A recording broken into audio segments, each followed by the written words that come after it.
I'm Jeff Fischel. This is the Notre Dame Football Report on the ACC Digital Network, brought to you by Ruby Tuesday. With the Fighting Irish taking on North Carolina, it's a fun week to imagine what if. Everett Golson originally committed to UNC and has said he planned to play basketball too for Roy Williams. Playing hoops for the Tar Heels had always been his dream. But then Golson took a trip to Notre Dame, decided to stick with football, and the rest is history. Now he goes against the Tar Heels, trying to keep the team undefeated. Notre Dame head coach Brian Kelly says yes, the guys are aware of the rankings and the playoff talk, but they're doing a great job of focusing on the next game, and in this case, on North Carolina's dangerous offense.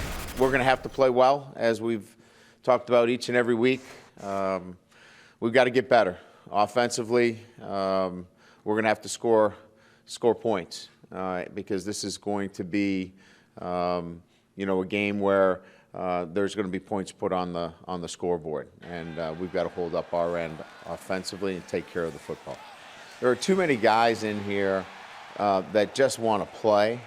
They don't get look. They know that they're ranked, but they're more interested in playing the game than anything else.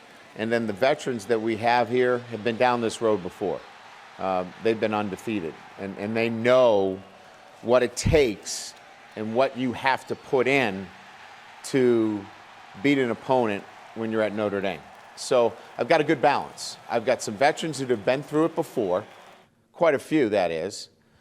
And then I've got some young guys that they don't even know they don't know.